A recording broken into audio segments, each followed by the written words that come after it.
is the test track at the Packard Technical Center. Here, Peterbilt engineers test the latest engineering innovations that create the uncompromising quality that puts your Peterbilt in a class by itself. But there's more to the story here at the Technical Center. It's also where we test the features that help you operate your Peterbilt safely. We're glad you're driving a new Peterbilt, and we know that it represents a valuable investment. How you operate it, of course, will affect how well your investment pays off. But that's still nothing compared to the most valuable part of your operation, and that's you. So let's talk a little bit about how you can operate your Peterbilt safely.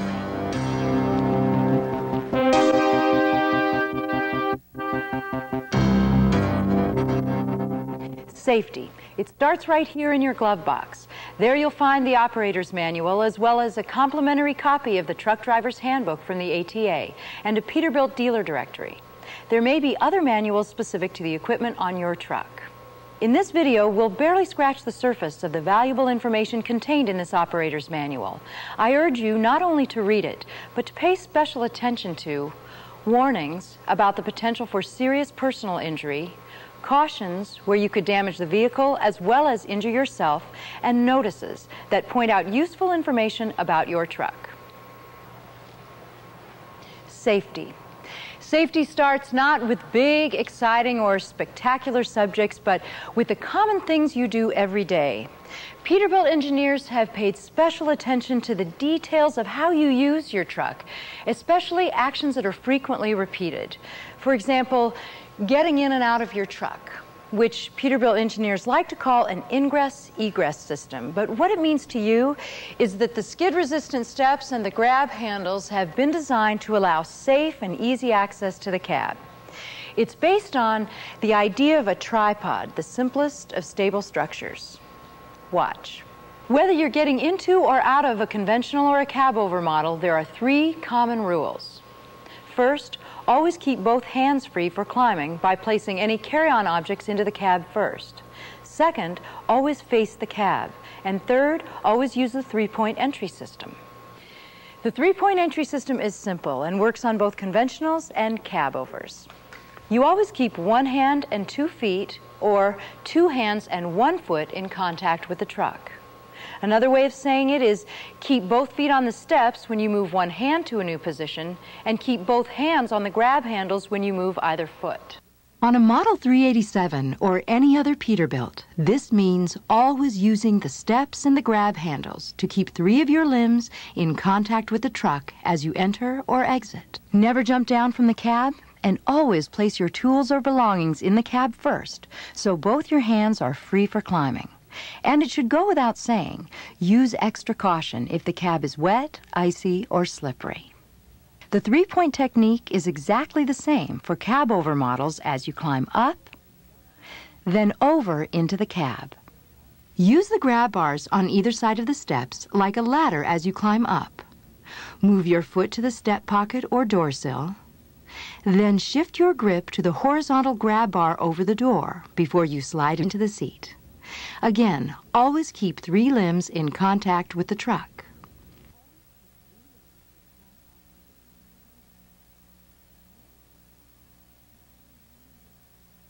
Lower to the ground, smaller medium-duty trucks, such as the 270 and 320, present the temptation to place yourself at risk by ignoring basic safety when entering and exiting the truck. Always use the grab bars. Never skip steps. And never jump down from the cab, even if you're in a hurry to make a delivery. The steps and grab bars mounted inside the cab of the 270 have been engineered to allow you to safely enter and exit the cab by using the 3-point technique. The 320 is designed for fast, easy entry and egress using the 3-point technique, with grab bars mounted both inside and outside the cab. On a Model 379 or any other Peterbilt, this means always using the steps and the grab handles to keep 3 of your limbs in contact with the truck as you enter or exit. Never jump down from the cab, and always place tools or belongings in the cab first, so both your hands are free for climbing. Sometimes you may need to climb up on the rear of your truck. If you do, make sure it has the proper safety equipment. That includes steps, grab handles, and a deck plate. Use the same three-point entry system that always keeps 3 points of contact with the truck. If your truck is not equipped with the proper safety equipment, climbing can be dangerous. Do not use the fuel tanks for steps or air deflectors as grab handles. They weren't designed for that. Inside the cab, the combination lap and shoulder belt is the most effective safety feature. But believe it or not, many drivers still don't take advantage of it, even though it's the law, or they use it incorrectly. Here are a few do's and don'ts. Do wear the belt as low as possible across your lap. Do wear the shoulder strap snugly across the shoulder. It should have only 1 inch of slack at the most when you sit comfortably. Don't wear the belt high across your stomach. Don't wear the shoulder strap under your arm. Don't wear the shoulder strap if it's twisted. Always straighten it out. Don't put pens, glasses, or other hard objects in a pocket that goes under the shoulder strap. Don't adjust the shoulder strap so that it fits loosely. And don't let passengers ride without their seatbelt fastened and correctly adjusted. The most common excuse for not using the shoulder belt is discomfort. The strap can cinch up on rough roads and dig into your neck, but Peterbilt has a solution for that. There's an anti-cinch device on the strap that can prevent it from slowly cinching up on rough roads. Just find a secure but comfortable tension for the strap and then flip the latch up. This prevents cinching. Flip the latch down when the road smooths out or when you leave the cab. Your truck may be equipped with an airbag, but don't assume that means you don't need a seatbelt. Our engineers call it a supplemental restraint system for good reason. It supplements or adds to your protection only if you're wearing your seatbelt. The airbag can't help you if you're not wearing a properly adjusted seatbelt. Also, common sense will tell you that worn, damaged, or modified seatbelts could fail in an emergency, so you should inspect and replace them as needed. If your truck is equipped with anti-lock brakes, you'll see the ABS warning lamp light up from the time you start the engine until you're rolling for a few seconds. This is just the system testing itself. If the light goes on at any other time, that means the anti-lock system may not be functioning, and you should take the truck in to your Peterbilt dealer as soon as possible to have it checked. In the meantime, your service brakes will work normally. Now, there are a few do's and don'ts to using anti-lock brakes. Do drive with the same caution you always do. The anti-lock brakes are designed to help you stop more safely in an emergency, but don't count on them to bail you out of an emergency caused by unsafe driving. Don't pump the brakes in an emergency stop. Instead, do push the pedal to the floor and keep it there. The anti-lock system will help prevent wheel lockup in an emergency stop. Under normal braking conditions, especially on downgrades, you should still pump the brakes in short snubs to help prevent overheating. Although the seats tilt back, never drive with them in the reclined position. That could result in you or your passengers sliding under the belt in an accident. Drive with them in the upright position. Also, while we're at it, make sure the seat is locked in place before moving the truck, and never adjust the seat or steering wheel while the truck is in motion. You could lose control. Now let's take a look at sleepers. When the truck is in motion, a passenger in the lower bunk needs safety restraints just as much as if he or she were in the passenger seat. A sudden stop could cause serious injury if the passenger were thrown from the bunk. The sleeper restraints act like a safety net. Simply latch the 3 buckles as you would a seatbelt.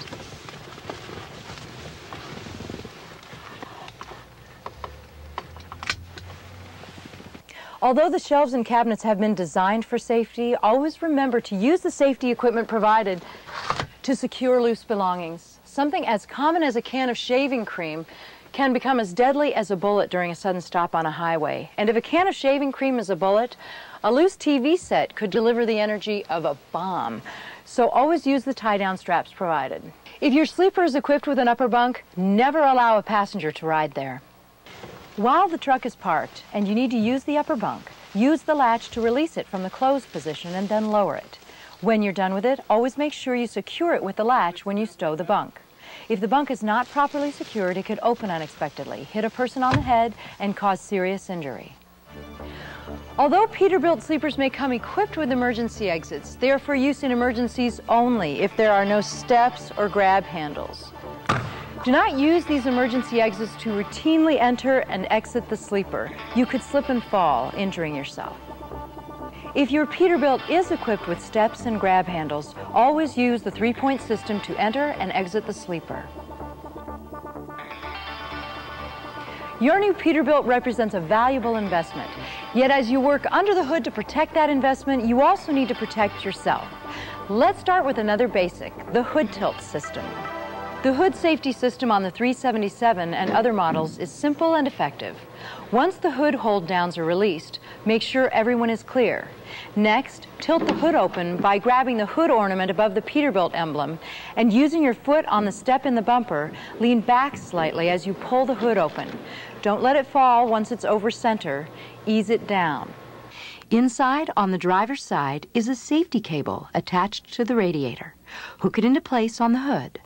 To close the hood, unhook the safety cable, making sure no one is in the way, and ease the hood closed. Firmly latch the hold downs.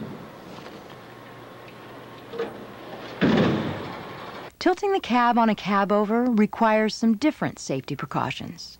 Start by removing any heavy items such as tools or chains from the storage compartments. Inside the cab, stow any loose items. Then exit the cab and close the doors securely. Don't let anyone remain in the cab for any reason.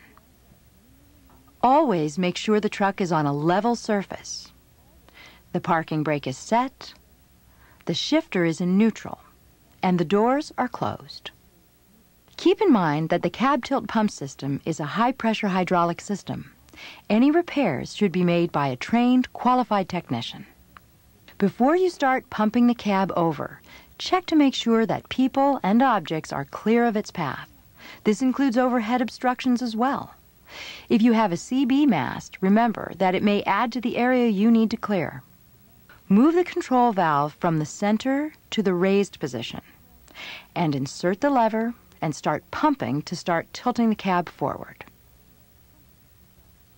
Keep tilting the cab until the mechanical lock on the safety bar engages. You can now safely work under the cab in this position. If you want the cab in the full open position, pull the cable to disengage the mechanical lock and keep on pumping.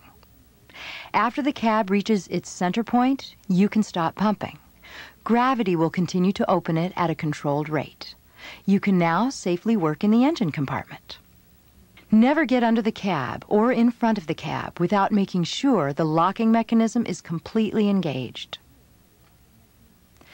To lower the cab, you reverse the process. Start by moving the pump control lever to the down position, making sure no one is in the path of the cab or in the engine compartment. Start pumping while holding the cable to keep the locking mechanism open until the cab moves past the locking position. If you try and pump with the bar in place, you could damage the cab. You can stop pumping as the cab passes over center and descends on its own. After the cab touches down, keep the pump control valve in the down position for about 20 seconds. Then, check to see if the latch hook is fully engaged. This is what the hook looks like when it is engaged. Driving with the latches unlocked is extremely dangerous. Return the control valve to the center locked position. The 320 and 270 have similar cab tilt systems, but with a few different procedures that are extremely important to understand. What's not different are the safety preparations you need to make before tilting the cab. When the 270's cab and its path are secure, move the control valve to the up position. Insert the manual pump handle from the toolkit into the fitting and begin pumping. The hydraulic mounting locks will automatically disengage and the cab will begin tilting. Keep pumping until the cab is in the full open position. Never work in the engine compartment until the cab is fully tilted open. A hydraulic lock keeps the cab safely tilted. Keep the control lever in the up position. When you're ready to lower the cab, move the control lever to the down position and begin pumping. Keep pumping as the cab goes over center and comes completely down. Pump until the mounting locks engage and lock. You will hear a solid click as the locks engage. Keep the control lever in the down position and properly stow the pump handle. This lockdown warning light on the dash must be off, indicating that the cab is securely locked in place. Do not drive the vehicle if this light is on. The 320 also uses a manual pump and may have an air assist. The safety locking mechanism is also very different. As usual, observe the cab over preparations and safety precautions found in the manual. If using the air assist, make sure the air tanks are full before raising the cab. To use the manual or air assist, first move the control valve lever to the raised position, then either attach the handle and begin pumping or press the air assist button. When the cab is raised enough for the locking bar to be positioned, stop pumping and place the end of the locking bar in the anchor point on the right-hand cab support. Do not use any alternate anchor points. Turn the control valve to the lower position. The cab will settle on the locking bar. It is now safe to work under the cab. Like the 362, the 320's cab can also be tilted all the way forward by continuing to pump until gravity takes over. Lower the cab by reversing the process. Move the control valve to raise and pump just enough to clear the locking bar. Remove the locking bar and fasten it in the storage position. Now move the control valve to the lower position and gravity will lower the cab. After the cab touches down, keep the control valve in the down position for about 20 seconds. Then check to see if the latch hook is fully engaged. This is what the hook looks like when it is engaged. Driving with the latches unlocked is extremely dangerous. The valve remains in the lower position. See your Peterbilt operator's manual for more detailed instructions for your cab-overs cab tilt system. When you work in the engine compartment, there are several potential dangers, and you should take specific precautions, especially if the engine is running. These dangers include hot parts, heated liquids, liquids under pressure, moving parts, and parts like the engine fan that might start moving unexpectedly. Thoroughly read your operator's manual and use your common sense regarding other dangers that also require specific precautions. If you're interested in making sure you get the most value from your new Peterbilt, there are several sections of the operator's manual devoted to preventive maintenance that start with your daily inspection and continue for the life of the truck. Your engine and other equipment may also have manuals and preventive maintenance schedules of their own. There are two things you should always remember about maintenance. First, it could well be less expensive to replace worn parts before they break. Consider the lost time or additional damage to other parts during a breakdown. And second, it's almost always more expensive and possibly dangerous to attempt to repair or adjust a part that you're not familiar with or don't have the right tools for. This is where your Peterbilt dealer comes in. Your dealer is there to help you maintain your investment through a number of excellent repair and maintenance programs, while you focus on your job.